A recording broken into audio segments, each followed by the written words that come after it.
Au milieu des décombres, ces Palestiniens déplacent le corps d'un défunt. De nombreux habitants de ce quartier sont décédés lundi sous le poids des gravats. Leur ville a été visée par des frappes israéliennes. Nous dormions paisiblement quand soudain, des missiles se sont abattus sur la maison. Nous nous sommes précipités dehors, terrorisés, sans même savoir au début où la frappe était tombée. Dans le sud de la bande de Gaza, les dernières nuits ont aussi été rythmées par les bombardements. Nous avons essayé autant que possible de secourir les blessés et de chercher des survivants. Nous avons été surpris de voir que la plupart des morts étaient des enfants. Selon le Hamas, près de 1400 personnes auraient été tuées depuis la reprise des frappes israéliennes le 18 mars dernier. Sur place, les humanitaires se disent démunis face à cette situation dramatique. Les équipes, elles sont terrorisées aujourd'hui. Elles nous disent au quotidien qu'elles c'est peut-être même pire qu'avant la trêve, pour vous dire à quel point de désespoir ils sont. Ils ont été à nouveau déplacés. C'est 200 000 personnes qui ont été déplacées ces 15 derniers jours, qui sont à nouveau concentrées à Mawazi sur une bande de quelques kilomètres carrés. Vous avez 1,5 million de personnes qui dorment dans les flaques, sous les bâches en plastique et qui prennent régulièrement des bombes. Le 23 mars, 15 secouristes ont été tués dans leur ambulance par des tirs israéliens. Le Croissant Rouge palestinien affirme que ces tirs étaient intentionnels, ce que dément Israël. Il ne suffit pas de nous réconforter avec des condoléances et de belles paroles sur l'enquête et la responsabilité. Il faut agir. L'armée israélienne a affirmé avoir ouvert le feu en raison d'une menace. Le chef de Tsahal ordonne désormais une enquête plus approfondie. Alban Mikosi, on voit effectivement sur le terrain, la situation est extrêmement tendue. Oui, on est très loin d'un cessez-le-feu. On est très loin du cessez-le-feu, le contexte est tendu. Le cessez-le-feu a été interrompu le 18 mars dernier. Très clairement, il n'y a pas de volonté de l'armée israélienne et du gouvernement de Netanyahou d'aller vers un cessez-le-feu. Eux pensent qu'ils doivent éradiquer le Hamas et qu'une campagne de bombardement va continuer à y participer. Très clairement, ce sont les populations qui en souffrent terriblement, les populations et les humanitaires, puisqu'on a vu que le 23 mars, parmi les 15 personnes qui ont été tuées par ce bombardement israélien, ce sont des secouristes et des humanitaires. Donc, très clairement, il y a deux logiques qui se heurtent profondément.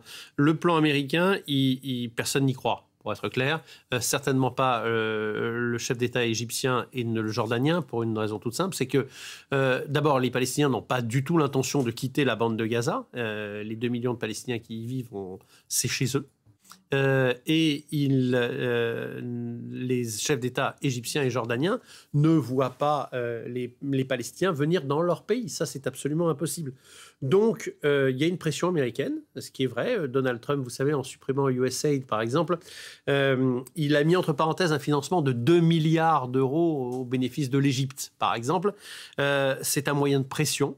Et ce que pense le président de la République française, comme d'ailleurs le chef d'État égyptien, c'est qu'en faisant front commun sur Gaza, ils seront plus crédibles et que si leur proposition est finalement retenue par la majorité des pays arabes, par l'Arabie saoudite, par le Qatar, eh bien Donald Trump va être obligé d'en tenir compte. Est-ce que là, ce déplacement d'Emmanuel Macron, là en Égypte, à quelques kilomètres de la bande de Gaza, ça va permettre au président français de jouer un rôle dans les futures négociations? Parce qu'on l'a vu, les dernières semaines, les derniers mois, l'Europe et la France n'avaient pas de rôle officiel. Ils étaient absolument absents de toute négociation. Est-ce que là, Emmanuel Macron a joué sa crédibilité pour peser dans d'éventuelles négociations à venir? Alors, on va découper votre question en deux. Oui. Est-ce que l'Europe a un rôle à jouer? On va oublier l'Europe. L'Europe, elle est inaudible et elle n'est pas attendue sur ce conflit. La France a une tradition de diplomatie présente au Proche-Orient.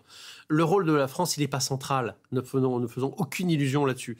Le rôle de la France, il est d'aider un plan qui serait validé par les pays arabes à être communiquer aux Occidentaux et que les Occidentaux le soutiennent.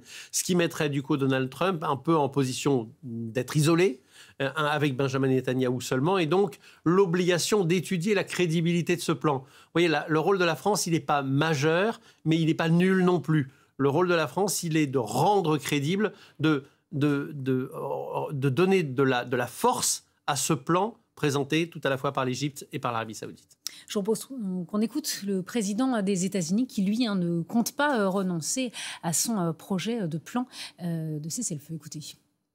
Peut-être que les États-Unis aient le contrôle sur la bande de Gaza serait une bonne chose, parce que tout ce qu'on a vu ces dernières années, c'est de la violence et des meurtres. Et si on prenait les Palestiniens et qu'on les déplaçait ailleurs, qu'on les faisait rentrer dans d'autres pays, il y a beaucoup de pays qui les accueilleraient, on pourrait appeler ça une zone de liberté, une zone libre, où les gens ne seront pas tués tous les jours. Ça, c'est vraiment un enfer pour l'instant. Vous savez ce que moi j'en pense? Je pense que c'est vraiment une zone vraiment excellente pour construire. Sauf que, Alban Mykosi, il y a quand même quelque chose qui s'appelle le droit international et qu'on ne peut pas déplacer. Non, ça s'appelle une déportation massive de la population. On ne peut pas déplacer des populations à un moment donné. Est-ce que Donald Trump va se confronter au réel? Alors, c'est une bonne question. Enfin, réaliser qu'il y a le réel et un droit international. Alors, le droit international, ce n'est pas la chose qui inquiète le plus Donald Trump, hein, pour être franc. Le multilatéralisme, la Cour pénale internationale et tout ça, pour lui, ça n'a aucune espèce d'importance. Il y a une réalité, c'est que le plan dont il parle, là, quand il dit « ce serait bien que les États-Unis prennent le contrôle de la bande de Gaza ». Ah bon, mais comment? Avec quels soldats? Attendu par qui? Soutenu par qui? Personne n'y croit. Il est dans une fiction. Ça serait bien de développer économiquement le territoire. Oui, ça serait bien. Alors, il y a eu un plan comme ça dans les années 2000. Il y a même eu la création d'un port à Gaza. Il y a même eu la création d'un petit aéroport. Il y a eu un moment où on a pensé que Gaza allait pouvoir se développer économiquement. Est-ce que c'est souhaitable? Oui, bien sûr. Et c'est souhaitable qu'il y ait la paix plutôt que la guerre. Mais le plan de Donald Trump, il est totalement hors de la réalité. Personne n'y croit. Et je ne suis même pas certain qu'il y croit lui-même.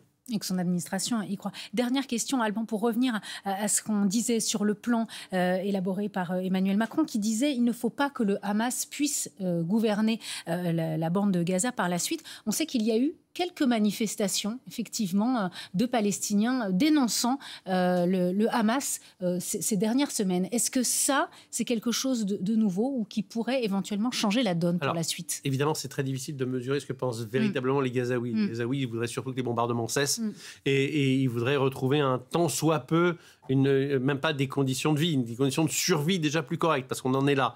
Les dernières élections dans le territoire, elles datent de 2006. Depuis 2006, il n'y a pas eu d'élection malgré les promesses des uns et des autres, et notamment du Hamas. Le Hamas a-t-il une responsabilité très lourde? Oui, c'est évident. Le Hamas peut-il être associé politiquement à l'avenir de Gaza? Emmanuel Macron, Al-Sisi et le Jordanien que vous voyez là à l'image pensent que non.